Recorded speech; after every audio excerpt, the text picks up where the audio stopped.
안녕하세요. 저는 50대 여자입니다. 제 인생에 대해서 말씀드리자면 참 할 말이 많습니다. 팔자가 꼬여도 이렇게 꼬여도 되나 싶을 정도예요. 저는 40대 때 남편과 이혼을 했습니다. 요즘이야 뭐 이혼이 경악할 정도로 놀랄 일도 아니고 흉도 아니라고 말하는 분들이 있지만 제가 이혼할 적에는 주변에서 이혼을 하는 사람이 없어서 그런지 참 시선이 안 좋더라고요. 본인들 남편에게 상간녀가 생겼다 치면 다 저부터 의심하고 우리 딸한테는 이혼녀 자식이라고 수군거리고 정말 살기 싫었어요. 제가 살던 동네가 워낙 작은 곳이었고 사람들 자체도 보수적이어서 더 그랬던 것 같네요. 그래도 저는 그런 시선에도 불구하고 이혼을 후회하지는 않았어요. 남편이었던 그 인간은 정말 구제불능이었으니까요. 술, 도박, 여자 이 세 가지로 저를 너무 고통스럽게 했어요. 이런 인간이 뭐가 좋다고 결혼했는지 이혼은 후회 안 하지만 결혼만큼은 정말 후회가 되네요. 결국 남편은 다른 여자에게 붙어먹고 말았어요. 그 여자가 아내와 딸을 버릴 만큼 좋았나 보죠. 둘이 동네에서 팔짱 끼고 다니는 걸 본 이후로 정말 미련 없이 이혼 서류에 도장을 찍어줬네요. 첫 결혼에 학을 떼서 그런지 그 이후로는 두 번째 결혼이니 연애니 이런 생각이 전혀 안 들더라고요. 오히려 혼자 사는 게 편했어요. 저는 딸에게도 능력만 있으면 혼자 사는 것도 나쁘지 않다고 말하곤 했습니다. 딸과 함께 이혼녀로 사는 거 정말 쉽지 않은 삶이었습니다. 일단 저희 둘은 그 동네를 피해 이사를 가야만 했어요. 이혼한 여자에 대한 시선이 정말 견디기 힘들더라고요. 따지고 보면 피해자는 나고 가해자가 남편인데 왜 그런 색안경을 끼고 보는 건지 이해할 수 없었습니다. 어쨌든 저리 싫으면 중이 떠나야지요. 저는 다른 동네에서 딸과 새 출발을 했습니다. 저희 딸은 부모의 이혼 때문인지는 몰라도 어렸을 적부터 아주 생각이 성숙했어요. 커갈수록 친구 같고 의지하게 되더라고요. 이혼할 당시 14살이었던 딸은 어느새 성인이 되고 취업을 했어요. 그동안 저는 열심히 딸을 뒷바라지했고요. 주로 호프집 주방에서 일을 했습니다. 할 줄 아는 게 요리뿐이어서 그 일을 시작했고 아시다시피 호프집은 주로 밤에 영업을 하니까 딸에게 이른 저녁을 먹이고 출근한 뒤 새벽에 퇴근해서 딸을 등교시키곤 했지요. 그렇게 10년 정도 일을 했네요. 딸이 첫 월급을 통째로 봉투에 담아 저에게 줬을 때 어찌나 눈물이 나던지요. 그 감정은 정말 정확하게 표현할 순 없지만 여태껏 남편 없이 혼자 딸을 키운 것에 대한 뿌듯함과 서러움이 섞였던 것 같네요. 인생 잘 살았다고 생각했어요. 비록 실패한 결혼이었지만 보물같이 귀한 딸을 얻었잖아요. 딸은 저에게 조심스럽게 엄마는 애인이 없냐고 물어보더라고요. 없다고 했더니 그래도 외로움을 나눌 사람 한 명 정도는 만나보는 게 어떻겠냐고 그러더라고요. 엄마 걱정해주는 거야. 어릴 땐 엄마가 다른 남자 만나는 게 싫었는데 이젠 여자로서 엄마를 생각하니까 외로울 것 같아. 기회 되면 남자도 만나고 그래. 됐다. 이제 남자라면 지긋지긋해. 제 딸이 어느새 엄마의 외로움을 걱정한 아이가 되었다니 세월 참 빠르죠. 딸은 저에게 이제 일을 좀 쉬라고 하더라고요. 제가 온몸에 파스를 붙이고 다니니 걱정이 되었나 봅니다. 저도 나이 50을 훌쩍 넘어가니 온몸에서 신호가 오더라고요. 손목이 너무 아프고 어깨도 가끔 죽을 듯이 아팠어요. 아무래도 여태껏 써온 몸이 낡았으니 그만 쓰라고 아우성을 치는 것 같더라고요. 병원에서 물리치료를 몇 번 받아봤지만 크게 나아지지 않아서 저는 지인들의 추천으로 한의원에 찾아갔어요. 동네에서 나름 유명한 한의원인데 꽤 오래 운영했다고 하더라고요. 원장에게 진료를 받았는데 참 인상이 좋더라고요. 저와 비슷한 나이대로 보이는데 참 단정한 외모를 가지고 있더라고요. 그날 진료를 받고 침을 맞고 돌아오는데 정말 신기하게 병원에 갔던 것보다 몸이 개운하더라고요. 오길 잘했다고 생각했죠. 동네 어르신들 보면 주기적으로 한의원에 가서 침을 맞으시던데 그 이유를 알겠더라고요. 저는 그 이후로 몇 번 더 한의원에 갔습니다. 그러다 보니 한의원 원장과 어느 정도 친숙해졌죠. 어디 사는지 나이는 몇인지 이것저것 알게 되었습니다. 저보다 4살이 많더라고요. 어느 날 원장은 진료를 마치고 저에게 단골이시니 체질을 점검해 주겠다며 이것저것 물어보더라고요. 어떤 음식이 안 맞고 어떤 음식이 맞는지, 그리고 어떤 장기가 약하고 강한지 체질마다 다르다며 저에게 식단을 짜주겠다고 하더라고요. 그리고 슬며시 저에게 따로 연락을 해도 되냐고 물어보더라고요. 저는 거절했습니다. 아내와 자식이 있는 분과 사적으로 연락을 하고 싶진 않네요. 여태껏 혼자 애 키우면서 그런 오해 많이 받았거든요. 그냥 침이나 맞으러 오겠습니다. 저도 혼자입니다. 이혼한 지 꽤 됐고요. 조금 의외였어요. 딱 보면 단정하고 깔끔해서 분명 아내가 있을 것 같았거든요. 혼자 사는데 저렇게 깔끔하게 다니는 사람을 본 적이 없었어요. 원장은 그 후로 저에게 체질에 맞는 식단을 보내주었어요. 저는 그냥 그 문자를 보고 답장도 안 했죠. 일주일 넘게 정성껏 식단을 보내주는 그 사람의 나중에는 미안한 생각이 들더라고요. 내가 뭐라고 이 사람을 거절하다. 이런 생각도 솔직히 들었고요. 그냥 친구가 필요한 것일 수도 있겠다 싶더라고요. 혼자 사는 건 정말 외로우니까요. 그래서 저는 그 사람의 저녁 식사 제안을 받아들였습니다. 동네에 친구가 있으니까 좋더라고요. 여태껏 저는 사람들과 잘 어울리지 못했어요. 일하는 시간대도 안 맞았을 뿐더러 저의 상황 때문인지 몰라도 저 스스로 관계를 피하고 있었어요. 오랜만에 사람과 이야기하면서 배를 잡고 웃었네요. 이게 정말 얼마만인지 생각보다 저랑 잘 통하더라고요. 그리고 이혼을 했다는 공통점이 있으니까 서로를 잘 위로하게 되더라고요. 그 남자는 아내와 7년 전에 이혼을 했다고 하더라고요. 서로 간의 성격 차이라고 하대요. 하지만 이혼한 사람들은 알잖아요. 성격 차이라는 건 두루뭉실한 핑계일 뿐이라는 거예요. 분명 무슨 이유가 있을 것 같았지만 자세히 물어보진 않았어요. 어찌됐든 이런 좋은 사람과 왜 이혼을 했을까?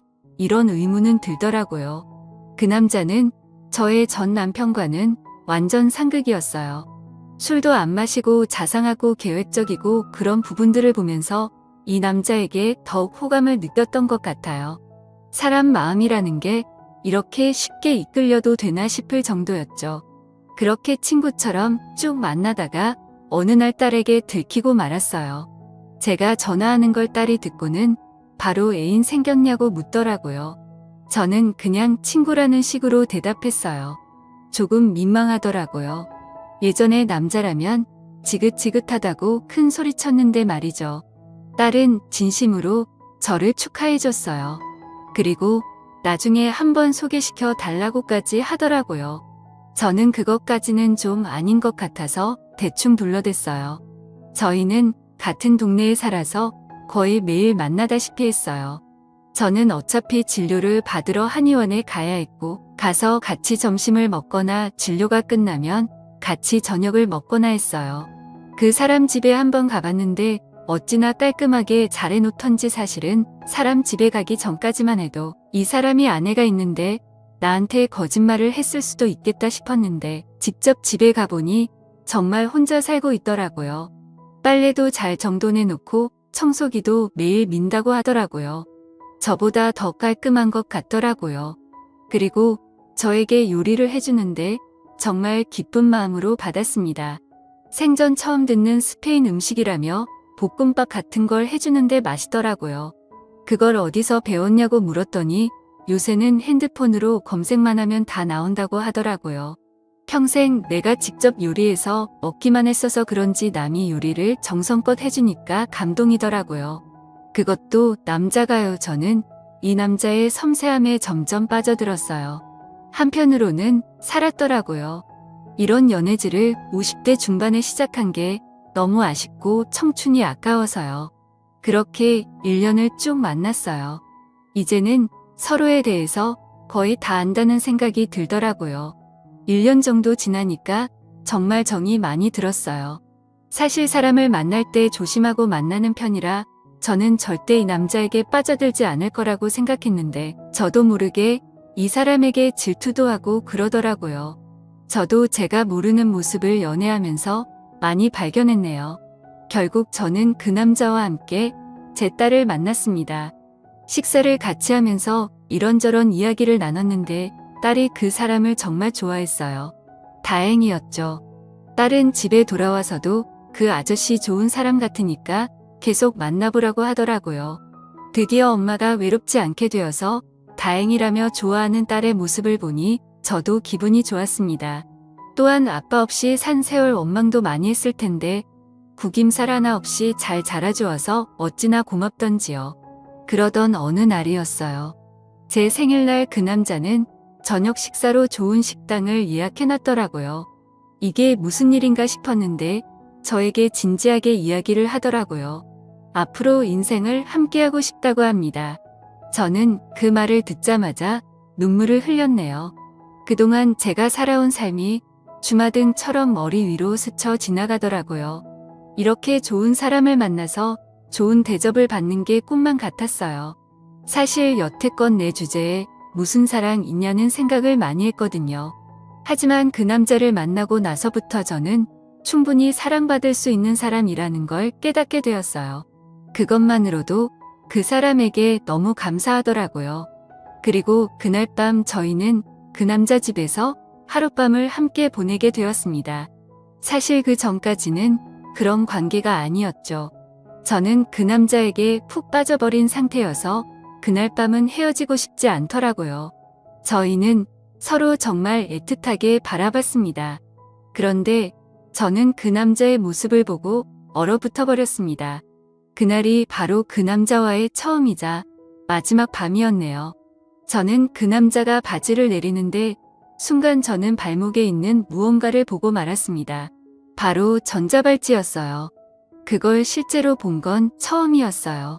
평소에 시사 프로를 보면 전자발찌에 대해서 이야기를 많이 해서 익히 알고 있었어요.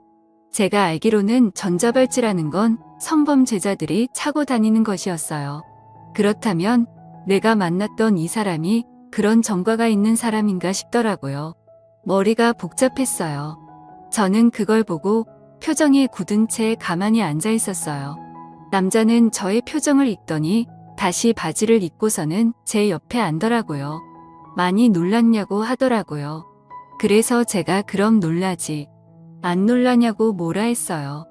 어떻게 이걸 말을 안 할 수가 있냐면서요. 자기기 말 좀 들어달랍니다.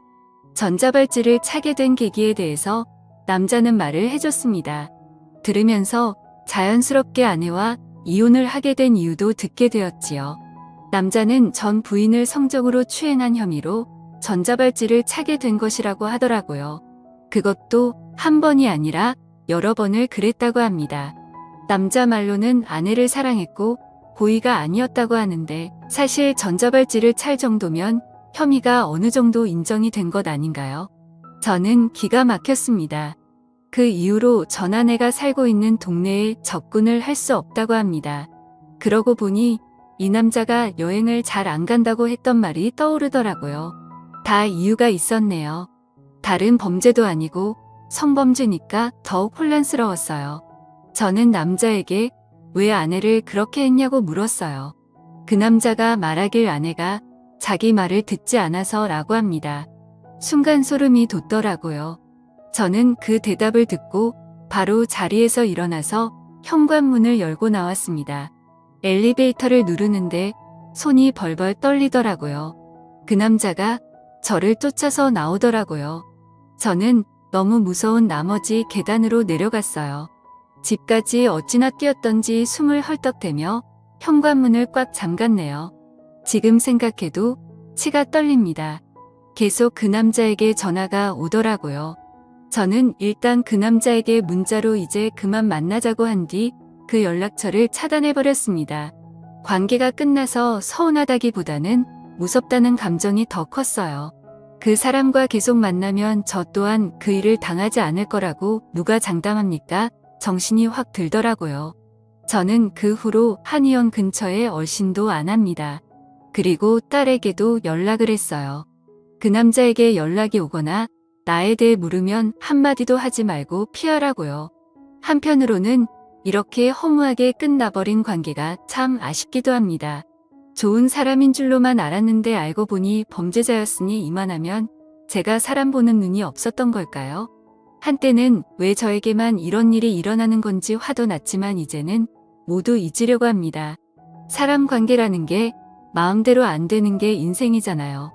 동네 사람들은 한의원 원장이 전자발찌를 차고 있는 인간이라는 걸 모르는 것 같더라고요. 저는 이걸 소문을 내야 하나 말아야 하나 고민하고 있어요. 분명 소문을 내면 제가 낸 것이라는 것을 알 테니까요. 저에게 보복을 할까봐 두려웠어요. 참 범죄자들이 판치는 세상이 얼른 없어지길 바랄 뿐입니다. 알고 보니 전자발찌를 차고 있더라도 회사에 입사하는 것도 가능하다고 하더라고요. 저는 까맣게 몰랐어요. 제 황혼 연애는 이렇게 끝이 났네요. 1년이라는 시간 동안 참 많은 걸 경험해서 그런지 후회는 없습니다. 지금까지 제 사연을 들어주셔서 감사드립니다.